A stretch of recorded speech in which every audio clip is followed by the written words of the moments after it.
Hi, welcome to Tales of Dread. Tonight we have some reptilian encounters for you. A few years ago, my fiancé, who was my boyfriend at the time, asked his sister to invite me and my then boyfriend to her wedding in San Diego. We're from the city of New York. So at first, we thought we'd just take a flight, but then I thought of something fun. I suggested that we leave a few weeks early and take a road trip instead. So by the time we got to California, we could rest and get ready for the ceremony by taking a few days off. I'd never been anywhere but the East Coast. So the idea of being able to see new places made me happy. From 30,000 feet up, you wouldn't be able to see much. After talking about it, we decided that if we did something like that, it would be easiest to rent a car and return it when we got there. Instead of taking our own car from there, we would just fly home instead, so we wouldn't have to drive all the way back. So when it was time to leave, we got our rental car, packed up our things, and did the standard check to make sure the stove, oven, and lights were off and the house was locked. Other than that, most of the trip went as planned. We had some fun days, like when we stopped in Indianapolis and St. Louis and saw all the sights they had to offer, and some not so fun days, like when we got stuck in traffic or had to stay in a hotel that was a little more expensive than we could afford.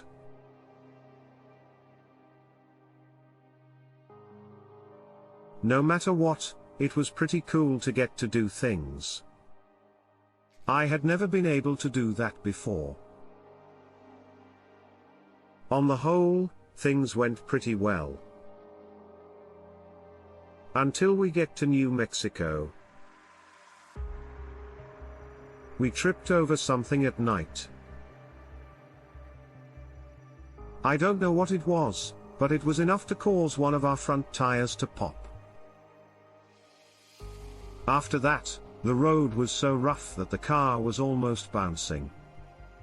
We stopped and went to see what was wrong. The whole tire was so badly damaged that it was only held on by a thread. We went to look for a spare tire, and when we found out there wasn't one, my heart sank.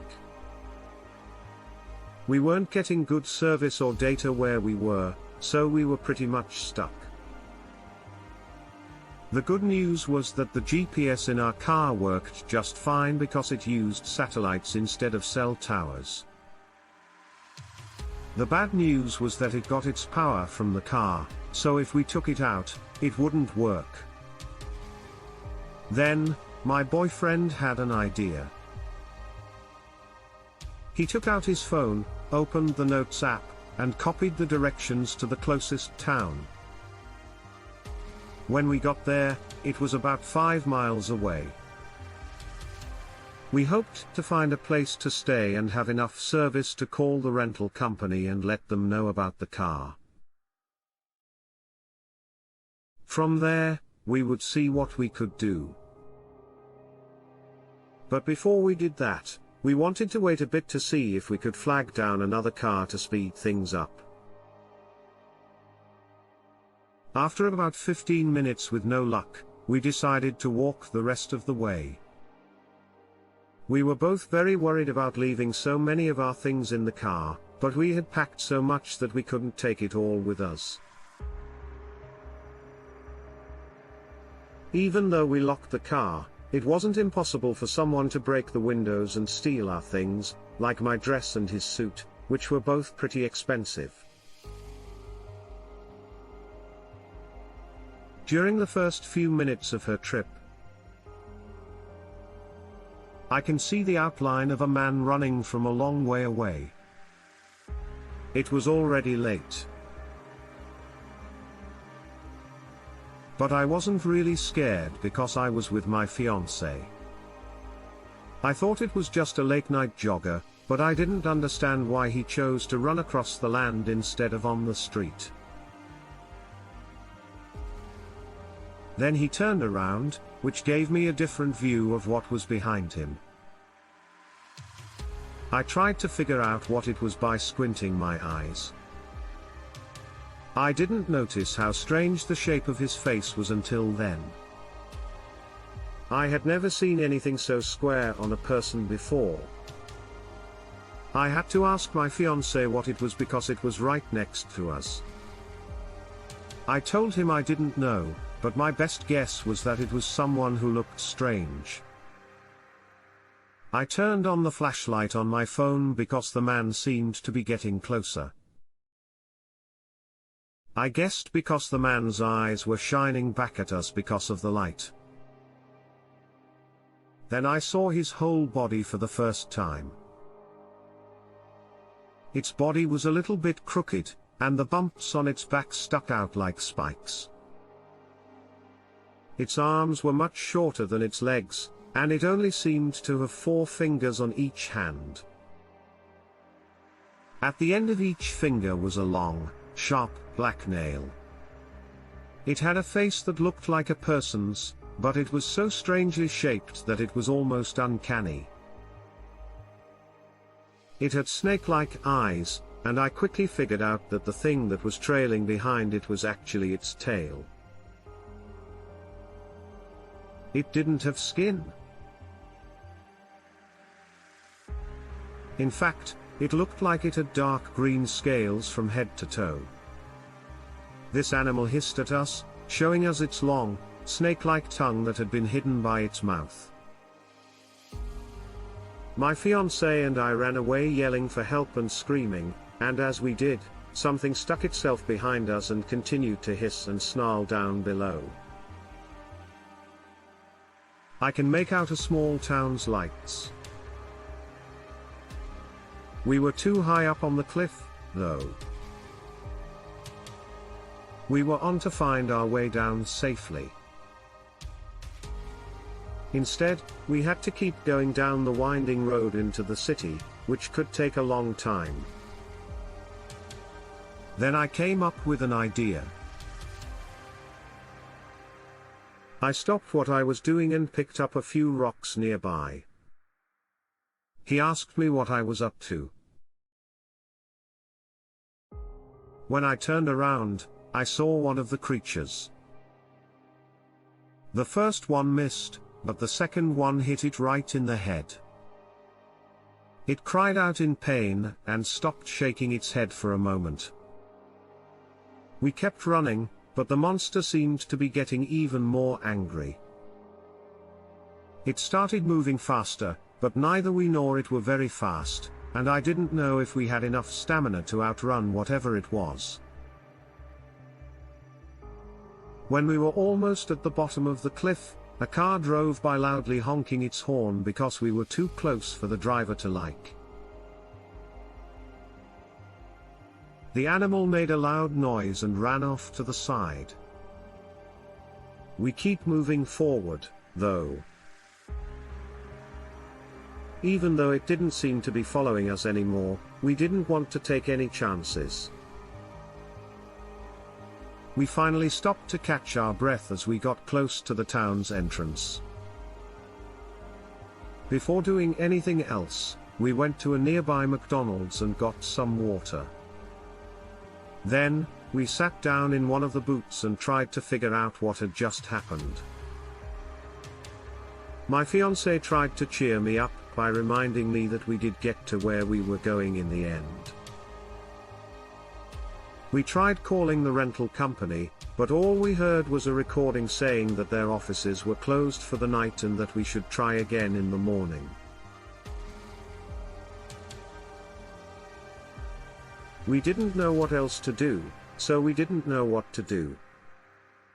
We walked to a small hotel and rented a room there. We were tired, and despite what had just happened, it was easy for us to fall asleep. We were glad we had each other. When we called the rental company first thing in the morning, They said they would send a tow truck to fix the car and we could pick it up in town later that day. We left the hotel and went back to McD's for breakfast after we checked out.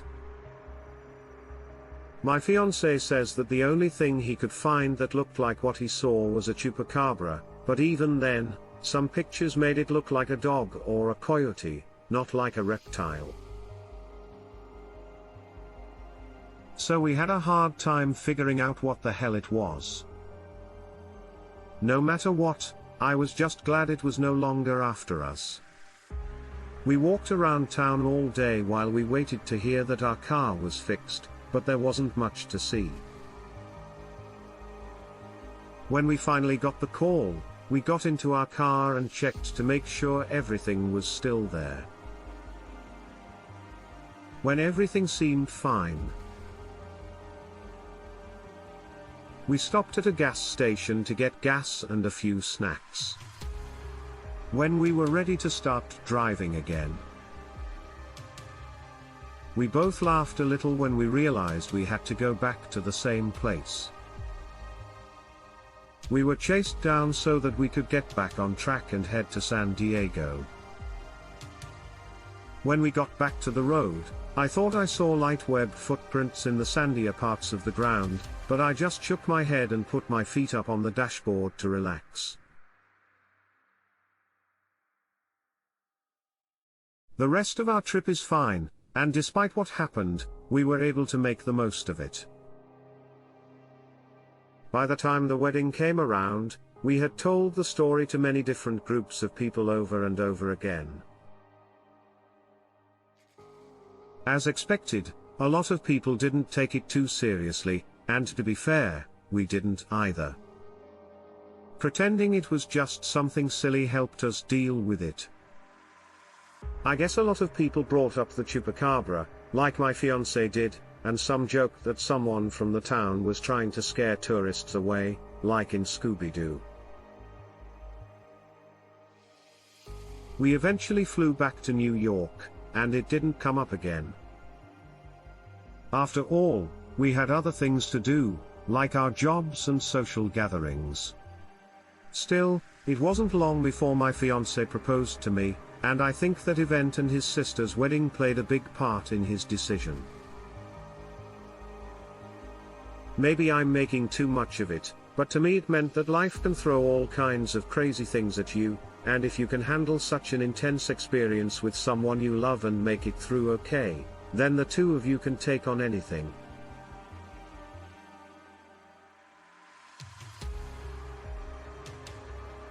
Bills would be nothing compared to what we had to deal with. Anyway. Since then, I haven't been back to the Southwest, and I don't really plan to. I'm not really afraid of running into that reptile man again, since it happened in rural New Mexico and I don't really have a reason to go back there. Still, it makes me wonder what other kinds of creatures are out there waiting for people who don't know they're there to stumble upon them.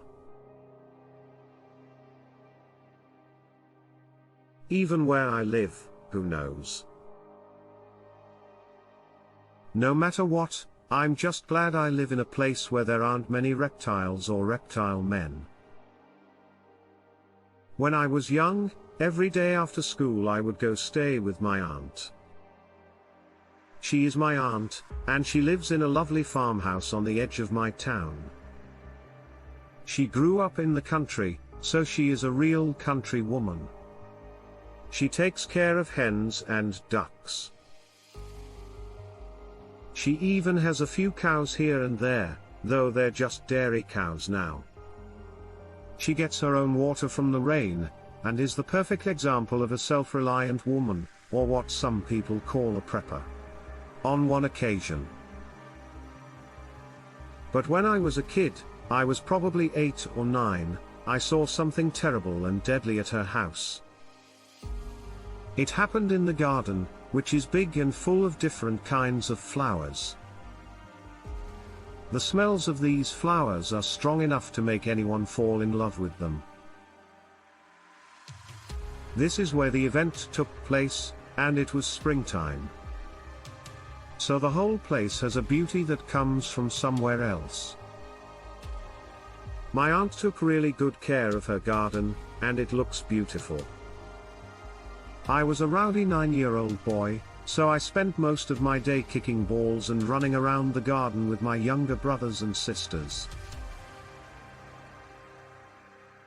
I'm a very logical person, and I know this might sound crazy.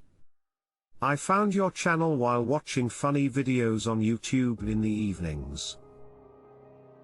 I thought, man, I wonder if this person would be interested at all. And what I went through as a child. So I said I was about 8 or 9 years old. Well, my aunt had a lot of chickens in the backyard, and she asked me to bring her one so she could kill it for dinner. I know this isn't a very vegan or animal-friendly story, but I can't make it sound better. I wore a red t-shirt, yellow shorts, and blue boots. It was a little rainy too. So I put on a yellow raincoat before I grabbed the chicken. My aunt asked me to go to her pond and feed the ducks there. Near the bottom of the garden was a pond that was a great place to sit and relax. In those days, my dad was a pretty bad alcoholic. When he got home, he would often trash the house, yell at my mom, start fistfights in front of me, throw furniture, and almost choke her to death.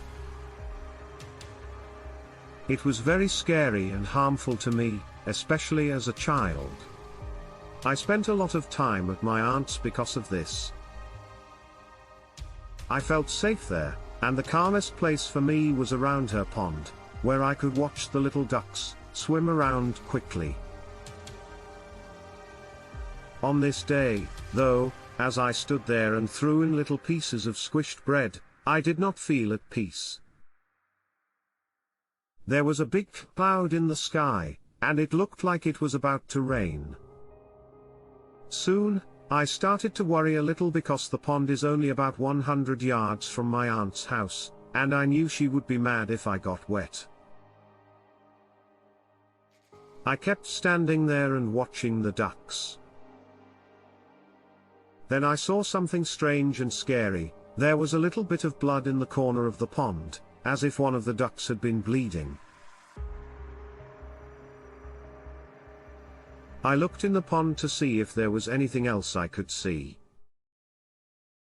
But no, I didn't. At that moment, I saw in the corner of the pond that one of the beautiful, delicate ducks had blood spots all over its body. I felt sick to my stomach and wondered what was going on. Had it been injured? Someone did this, right? What was happening? I tried to figure out what was going on, but I just kept staring. I tried to pet the duck, but it had a bit of blood on its back, so it swam away as if it didn't want to be touched. I tried to say, "Baby sounds are okay, little guy," in a whisper. I decided I should probably go in and tell my aunt, and as I stood up, I threw in the rest of the bread. I hoped that at least the ducks would be fed. Nothing could go wrong. As soon as I stood up, the hairs on the back of my neck stood up and seemed to grow into huge spikes. Even now, when I think about this, my hand is shaking. A huge reptile, at least 15 feet long, was sitting on my aunt's flowers by the edge of the pond. It had green, scaly skin and big, spiky feet that looked like they had teeth on them. It was completely strange and horrifying to see. I tried to yell, but nothing came out of my mouth. I was shocked by the terrible thing in front of me. It looked mean and scary, and I knew right away that it was the cause of the blood on the ducks in the pond. Who was this animal? I wondered if my aunt knew anything about it. Certainly not. she would never take care of such a thing. The creature turned its red, slit-like eyes toward me and looked menacing, as if it could stick its tongue out and eat me right there.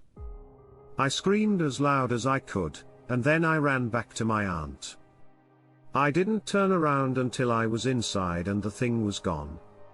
The only thing I can think is that it went back to the swamp behind my aunt's pond.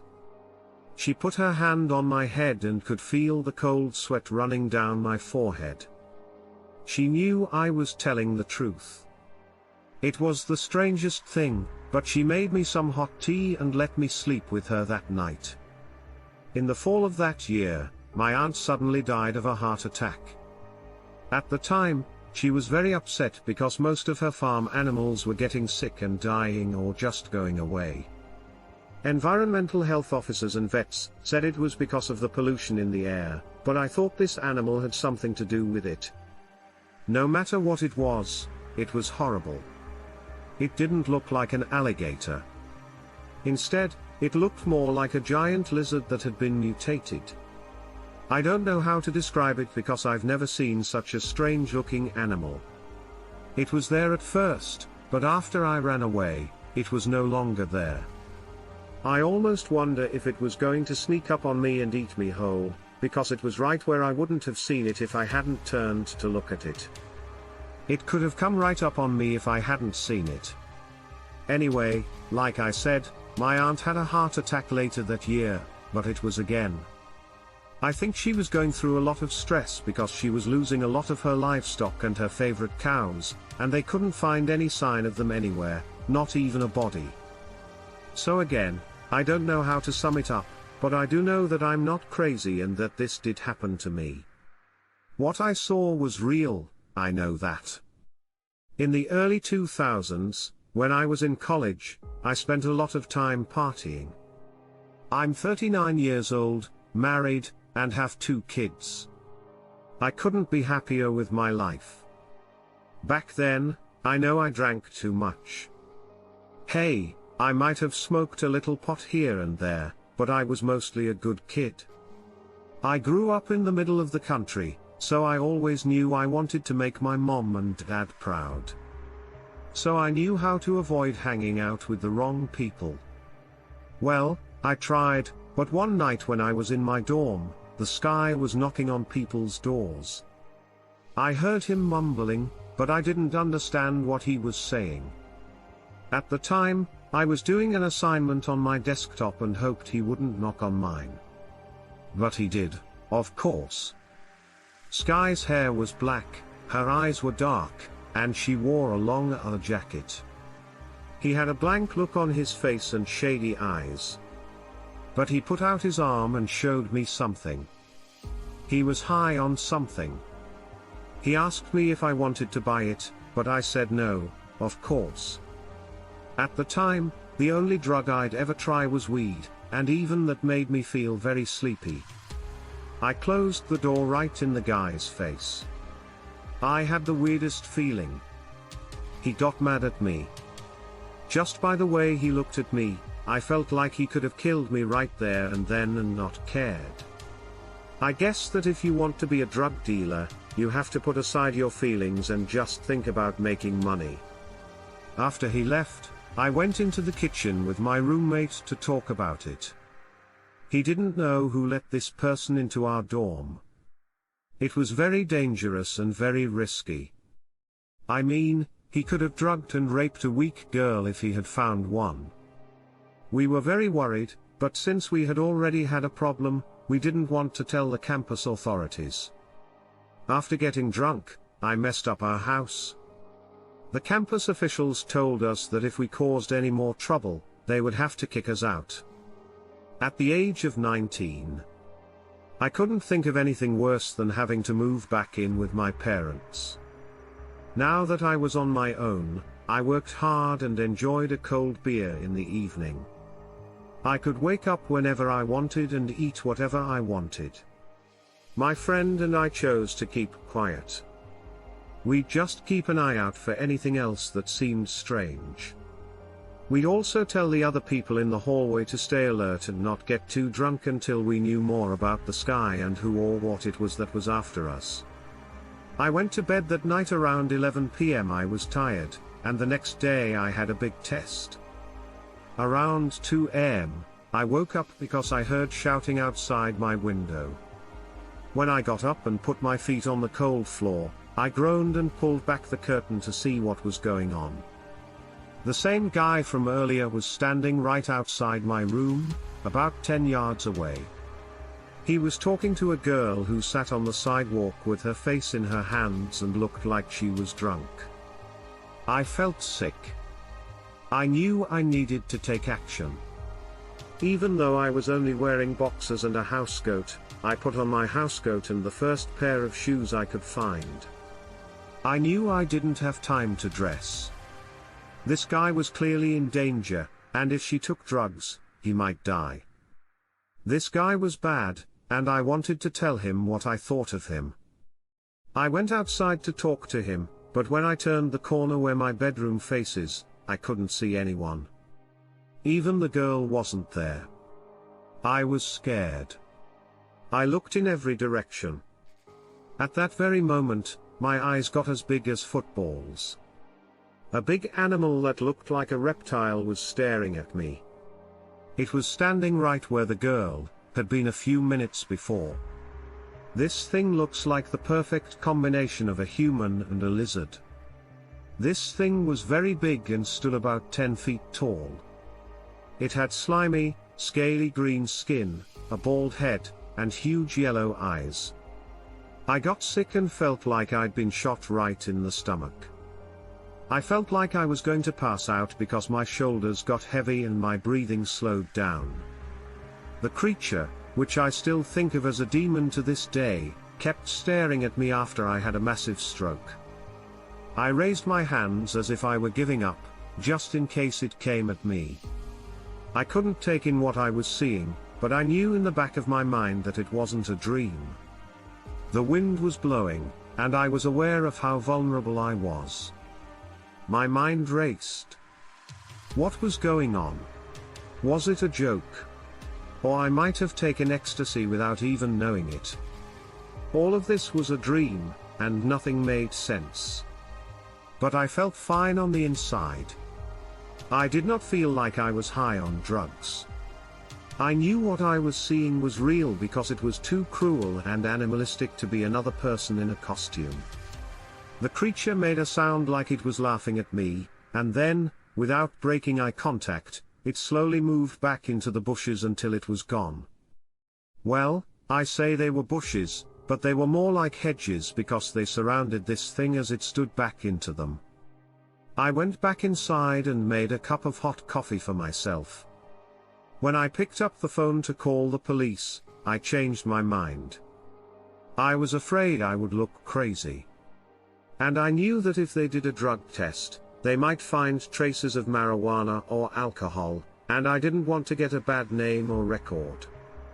I had a bright and promising future ahead of me, and I didn't want that to be ruined at the time. I'm not really sure what this was. Was it a monster or something else? I wasn't sure, and it wasn't until the past few years that I really started looking into it. I could say that I think I may have met some kind of reptilian being, but I don't know for sure. I'm telling you this story so that you can give me the answers I'm looking for.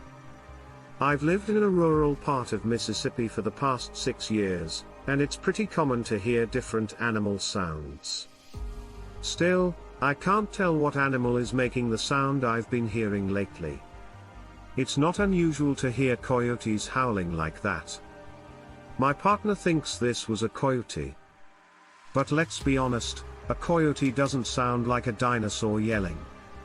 Only at night do I hear the sound, but it makes me feel like I live in Jurassic Park. If you've ever seen the movie Jurassic Park, you know that when a dinosaur roars or makes a sound, it has this reptilian sound to it, even though the T-Rex sound, for example, is made up of a few different tones. It still sounds like it's coming from a large reptile or a dinosaur.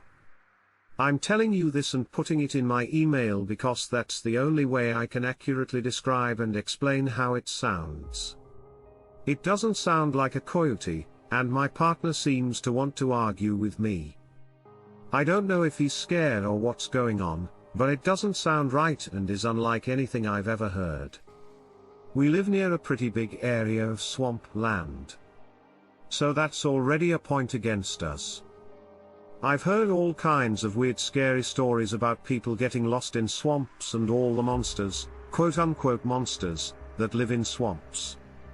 Then I begin to hear this at night. I don't think that monsters are always real. If I'm being honest, I think I'm probably just hearing an animal I don't know. Still, from a scientific point of view, I've never heard an animal sound this loud or like this one. I'm not sure how much you know about big reptiles that live in swamps, but as I type this to you, it almost sounds like a hiss. I'm trying to think of an animal that I can tell you about. The most sense would be to do that. If you've ever heard a Komodo dragon, for example, they have this deep, angry groan hissing roar that isn't quite what I'm hearing.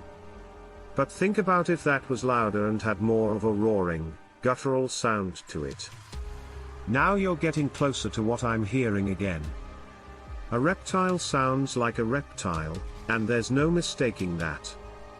I'm sorry if this email is too long. It just scares me a lot these days. So I thought I'd reach out to a few big YouTubers because I'm sure you learn a lot from all the stories people send you and are able to explain some things that might be out there or that people didn't know about a few years ago. Since we moved up here, we've made some new friends who told us they've seen Bigfoot in the same area. Now, I'm not a believer in Bigfoot by any means, but the way they describe their encounters and sightings is scary. I guess there are a lot of Bigfoots out here, but I didn't know that before I moved here. I thought to myself that the noises I hear at night in the swamps could be a Bigfoot. But based on what I've heard and what I know about Bigfoot in general, they don't sound like reptiles. Perhaps they do. I hope you can answer me and talk back. Maybe it's a type of animal that has never been seen before and only lives in the swamplands of the Mississippi. I've been holding on to this experience for a long time and haven't told anyone about it because I'm afraid I'll be laughed at and called crazy, but maybe it's time for me to finally tell the world about it.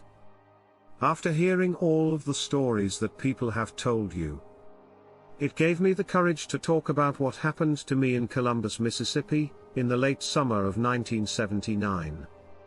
Your video series about reptilians is exactly what I wanted to talk about up until the last 6 months. I had no idea that anyone else had seen a creature like I had. I've heard people talk about Bigfoot and even heard of something called a Mothman, but I never would have thought that other people have seen large reptilian creatures that look like people, just like I did. I thought I was crazy because I thought I was the only one who didn't believe in conspiracies or want to go down that rabbit hole. But the more I hear some of these stories, the more real it all seems, and the more it takes me back to that night. I could tell you that it was July 10th, 1979, and it was getting dark. I lived with a group of people in a small house. A few buddies. I had only been there for a few months, and I'm from a small town in Colorado by nature. So, a few of my friends moved out here to start a small business, and they really wanted me to join their team and work in their department. At the time, I didn't have a job. So I thought it would have been a great idea to share a room with some friends who worked at the same place. We could have fun together and get work done at the same time. What more could you want in life when you're only 22? Now, you have to understand that where I lived at the time wasn't as developed as it is now, with stores and businesses everywhere. Commercial real estate has grown a lot in almost every area. Back then, this was about as rural as it gets, with only a few plots of land here and there and a few scattered houses. There were mostly empty fields and thick woods all around. Sure as hell was a person. We had about a 25-minute drive to work, which we liked because it meant we could party and be as loud as we wanted without having to worry about angry neighbors calling the police on us. In fact, that's one of the reasons we chose to move in together and rent this house. If you look out the front door, it goes all the way to the front road. After that, it goes down a small slope to a thick grassy field that goes on for acres and acres into more and more dense woods. You can call it an empty meadow because the only things there are probably some marshland and really, really tall grass. There was no building, and the closest house is probably a half-mile down the road in either direction. Again, great for young people in their early 20s who want to party, but don't want to bother anyone on purpose. At that age, I drank like a pirate, but at the time of the sighting, I was completely sober, and that's something I really want to focus on. A few of my roommates were out doing something, so I was the only one home at the time. I don't remember what they were doing, but when they weren't working, they were probably out chasing girls like they always did. I was usually the one who didn't say much. I was outside smoking a cigarette when I saw a huge lizard come out of the tall grass in the field on the other side of the house from where I was standing. I looked at it hard for a few seconds, trying to figure out what it was. Then it turned its head, and the rest of its body followed. It started to slowly walk towards the wood line, which was probably a few hundred yards away. I saw this thing walk all the way to the edge of the woods, where it went into the woods and disappeared. This thing looked like it was a cross between a Komodo dragon and a person. It looked dark and scaly, and its arms were long. It did have a tail, but it was hard to see because the grass was so tall. I was smoking a cigarette outside when I saw a lizard man. I almost dropped my cigarette and thought to myself, I just saw a lizard man. I didn't really have anything in mind. I was just staring off into the distance and thinking about my day when this thing came out of the tall grass. But it was tall. That grass is at least 3 feet tall, but it only reached about mid-thigh on this thing. That meant it was probably between 7 to 8 feet tall and had a huge head like a snake. I don't know if it saw me or if it didn't see me and chose to ignore me, but it never looked over at me, and I wasn't hidden by trees or bushes. I was out where anyone could see me. This skinny, small, little guy. We don't have any trees on the house or in the yard, so I was sticking out if it would have looked over. I don't know if it was hunting or doing something else, but it was there before I came out with a cigarette and sat down in the grass. I was out there for about 5 to 7 minutes before I saw this thing stand up and walk away. It walked just like a person does. It moved very smoothly and took long steps. It was very muscular, and it didn't look like there was even an ounce of fat on it. By the size of its muscles, you could tell it was strong. It never made a sound, and I never smelled anything. After it went into the trees, I did what I said and dropped my cigarette and ran inside. Even though what I saw was amazing, it scared me a lot. I didn't know that there were lizards out here that walked on their hind legs. Like I said, I grew up in a small town in Colorado, so this was very different from what I was used to. I didn't tell any of my friends when they got home that night, and I kept this experience to myself for a long time. But I do sometimes think about it. All the reptilian stories you've posted in the last few months really took me back to that time, so I thought it was time for me to tell my own.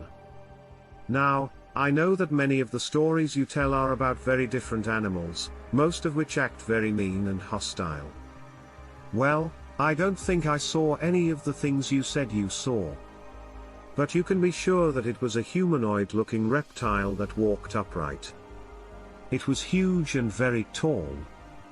After that, I never saw it again because I moved back to Colorado the next year. Anyway, thanks for letting me tell you about what I did. So, My uncle is now 79 years old, and sadly, he is on his deathbed and doesn't have long left to live. He is doing what most people do on their deathbed. He is admitting to all the bad things he has done in his life and trying to make up for as many of them as he can. He knows very well that he doesn't have much time left. So he told us about some of his crazy life experiences, which were both sad and funny at the same time. These times are both sad and happy. But for about 9 years, he told my mother and me something that was very scary. My uncle had a lot to do with the mafia. I don't know if the mafia or gang he was in was connected to the Italian mafia, the Russian mafia, etc., but I do know that they were bad people. He told me that he had killed more than 20 people for drugs, money, sex, or to get money from the mafia. The list keeps growing. My uncle is definitely not proud of it, and telling my mother and me about it was the first time he's ever said it out loud. He got off track and told us about a strange thing that happened to him. I'm still not sure what to think about it. It's scary, but I know my uncle well enough to recognize the look in his eyes as he tells the story. This is the truth. I saw how he really felt as he told us about this. Even though the story I'm going to tell you is his story, whatever it was scared him to death. It makes me feel bad. But bear with me while I tell you about this event, which happened in 1972. My dad and his mob partner just shot this guy in the head because he ripped them off on a drug deal. I think that the whole thing had to do with cocaine, and a lot of it. When asked about it, I think he told them, "Go F yourself," to put it nicely. Since they are the mafia, they won't put up with that. So, as they like to say, they took care of business. My uncle and his partner got rid of his body by taking it out to the middle of the swamp, where they dumped it and buried it. This was the only way they knew how to do it at the time. Let the alligators and whatever other bugs are out there take care of the rest. I'll never forget how my uncle looked us in the eyes and told us how many times we had done this to get rid of bodies and never been caught. I've lost track of how many there are. Anyway, getting back to the story, my uncle and his partner were out in the middle of the night in northern Louisiana, somewhere in the middle of a swamp. He couldn't remember exactly where because I don't think he knew exactly where. I think they just stopped somewhere, pulled the body out of the car, and used shovels to walk into the swamp a bit. They were going to just throw the body away, but they decided it would be better to dig at least a shallow grave to hide any signs. This lantern belongs to my uncle's business partner, and my uncle is the one digging the shallow grave. They both started to hear what he said sounded like a jaguar. They both look at each other and nod their heads to keep digging and not pay attention to the sound.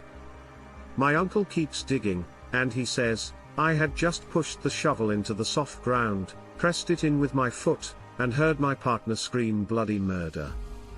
When I looked over, I saw a lizard that was bigger than a man running toward him. It swiped its claws at him, cutting him open, and the lantern he was carrying and his guts both fell to the ground at the same time." My uncle had to stop here because he was getting a little too emotional. At this point, it became clear that he was having a hard time telling us the story. Then, without even stopping to think, he threw the shovel down and ran as fast as he could back to the car while turning around and firing a couple of shots from this thing. Even if it was following him, he wasn't sure. He was just completely shocked and scared. He made it back to his car and drove away. He was more worried about his partner's body, which was in a trash bag and sitting outside with a shovel if anyone caught their DNA. Was everywhere and everywhere. All of this, plus the fact that he had just met some kind of huge swamp lizard that killed his partner in one swift swipe, made him very scared. What was he going to say about the fact that his partner had vanished? He told us that the mafia thought he had something to do with the death of his partner, so they tortured him for 4 days straight. He never really told the story. He told us about how a swamp lizard came out and ate his partner's insides. They wouldn't have believed anything he said, and would have probably killed him. In fact, my uncle is happy and grateful to be alive. He says that he is very surprised that they didn't kill him, but that he understands that they wanted to teach him a lesson instead. I asked him to tell me more about what he saw, the thing that killed his partner, but all he kept saying was that it looked like a big lizard with big teeth and long claws, and that it ran on two legs like a person but was shorter than him and his partner, who were both about average height at 5 feet 10 inches, 5 feet 5 inches, and 11 inches. And the fact that the swamp was dark and the lantern was the only real light he had. I don't know how much he really saw, but it must have been bad to traumatize a cold-blooded man like him, a man who would kill you if you got in the way of him and his mafia family, in case she didn't catch it the first time this happened in northern Louisiana. Sometime early in the morning. I was told that my uncle then went off on a different story, but I could tell that it was hard for him to tell us again. Since hearing my uncle's story, I've been able to watch a few of your reptilian encounters on your channel. It was clear that it was a very scary thing. Just to check and see if there are any similarities between his story and the ones you've posted. Even though I don't know what it means, the fact that other people besides my uncle have seen reptiles in the swamps is pretty creepy. I've always known that swamps are dangerous places where alligators live. But if you had told me that man-sized carnivorous lizards lived there, I would have been surprised. Well, that's something completely different on its own. My sighting happens in the southwest corner of Tennessee. This is at the Cross Creeks National Wildlife Refuge, which is right next to the Cumberland River and not too far from the small town of Dover East. I was taking the 49 home late one night. Here is where I saw what I'd like to call the man iguana from hell. The 49 is mostly a two-lane highway that goes in a straight line through the wetlands. There isn't much to see that is particularly interesting, except for what I saw, which was unusual, but not in a good way. This two-lane highway goes through wetlands with thick forests on both sides. The Cumberland River is also right next to the highway. Keep an eye out for deer and other animals that come to the river at night, like nocturnal animals. Even though I wasn't born in Tennessee, I've lived here for a long enough time to feel pretty safe driving here, especially at night. Nearing midnight, it was getting pretty dark outside, and there were no other cars on the road. Someone I call the iguana man from hell comes out of the woods to my left. I call it that because every part of this thing looks just like that. Everything about this thing was scary. This thing comes out of the woods to my left, crosses the road in front of me, and heads north down towards the river.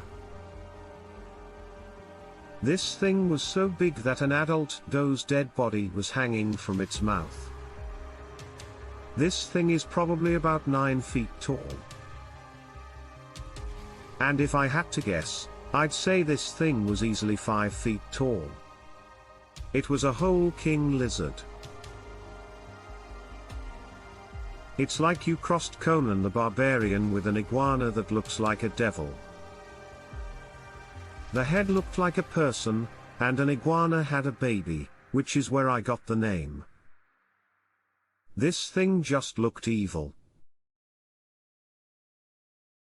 Its face looked like that of a fierce top predator.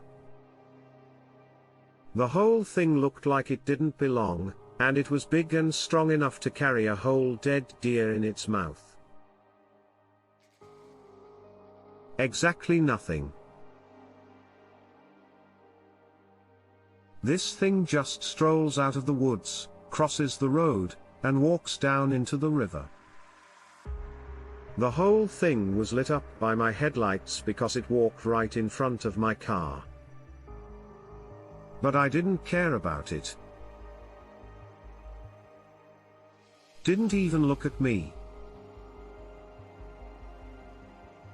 I'm sure it didn't see me as a threat, so I guess it didn't even notice me. I was scared and shocked at the same time by what I was seeing. This thing looked like a failed science experiment that had been thrown into the swamps. I thought there had never been a real-life lizard man before, so it took me a while to realize that I had just seen one. After that, I didn't know who to tell about what had happened. Who's going to believe me? Seeing a Bigfoot isn't enough to solve this problem. Even people who live in that area won't believe you if you say you've seen something other than a Bigfoot.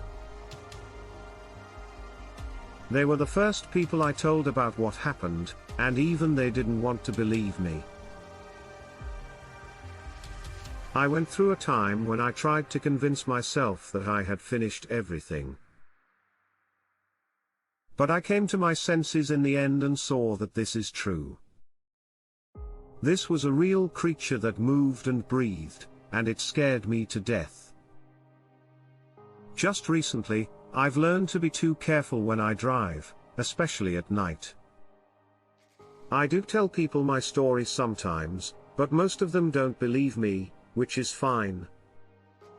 I feel like this is one of those times when I don't know what to do with the information you've given me.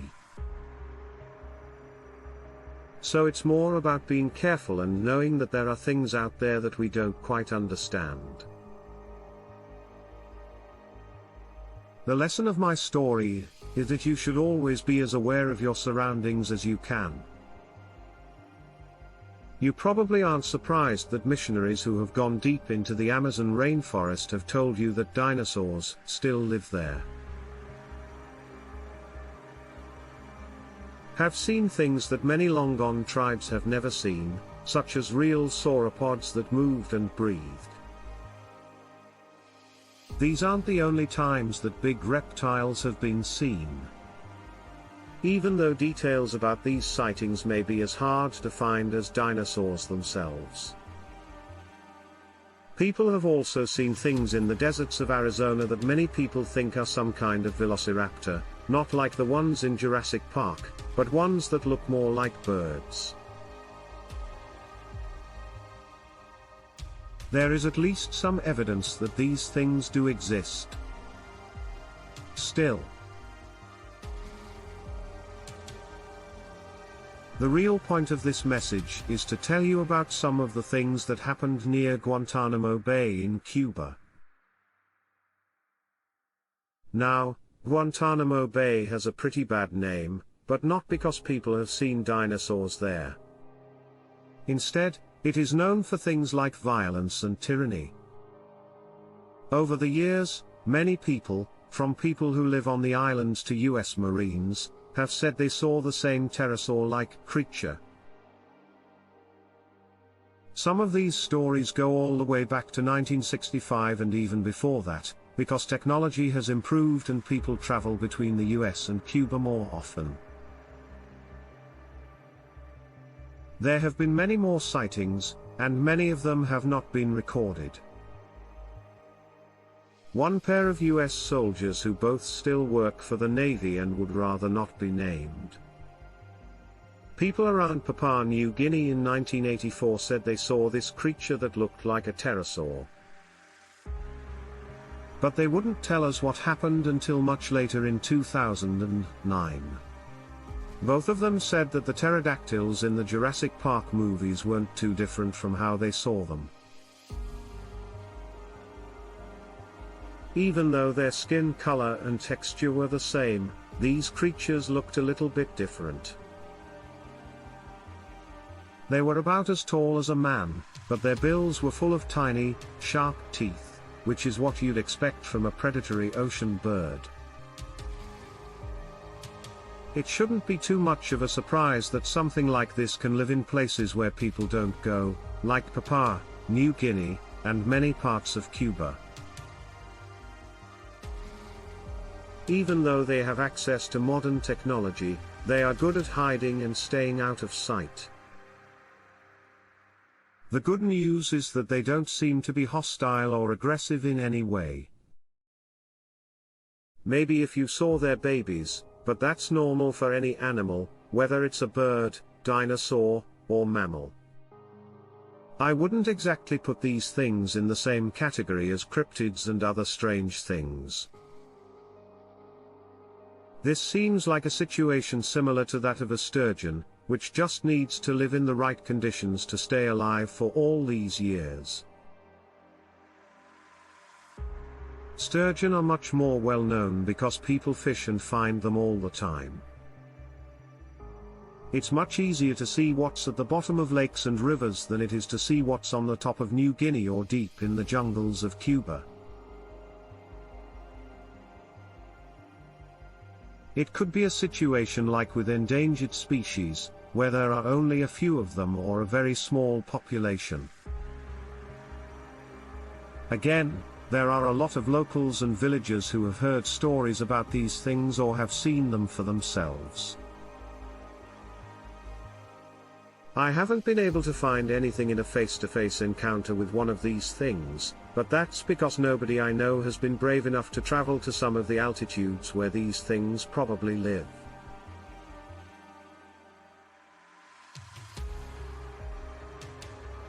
Maybe exist is not the right word.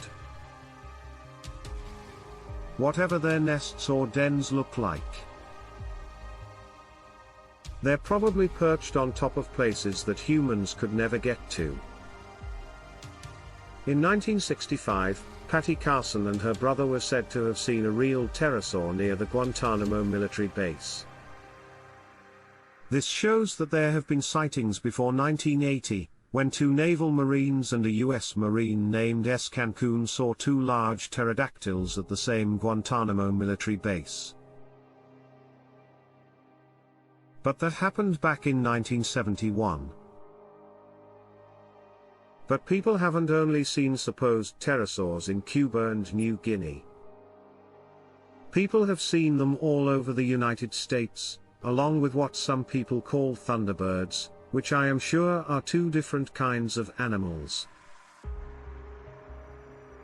Thunderbirds have been described as looking like a large black bird or eagle, but a dinosaur is easy to spot. Pop culture and our society as a whole have given me a pretty good idea of what a dinosaur looks like. That would be hard to get wrong. On July 18, 2012, an unknown person was driving down Highway 27 in Franklin, Georgia, with their 2 sons around 8:15 a.m. when they reportedly looked up and saw what they called a flying dinosaur. Many other people who claim to be witnesses are not just people who make up stories or have nothing to do. These are real professionals, like lawyers in California, college professors, former biology professors, scientists, and even a gift from a company that makes electronics. There have also been sightings in Australia, New Zealand, Tasmania, and South Africa, as well as the United States. There seems to be a link between the sightings of big flying animals with no feathers. This pretty much rules out the idea of a thunderbird and leaves only flying reptiles, which points to dinosaurs or pterosaurs. Now, the hard part is getting good sightings because pterosaurs and pterodactyls are so rare and we think they went extinct a long time ago. It's much harder to believe than Bigfoot or anything else. Even big sea monsters are easier to believe. Something in the sky makes it hard to believe because if there is a witness, well, there's really nowhere to hide. Something flying in the sky that nobody has ever seen is very vulnerable and open to all kinds of sightings. Many of the eyewitness reports come from adults, but quite a few come from children, who wouldn't even know what a pterosaur is or how to make up a description of one. So how is it that they can give an accurate description of a pterosaur when they have never even heard of one? As a skeptic, it's times like that when you really have to go back to the drawing board, so to speak. I mean, take silicon, which was thought to be extinct for a very long time before it was found alive again in 1938. Remember that all it takes is one living fossil or specimen. Underwater specimens are a little easier to get, since our technology for exploring underwater has grown by leaps and bounds in the past 100 years, but one of these days, someone is going to catch one of these things on film, especially with how good DSLR and phone cameras are getting.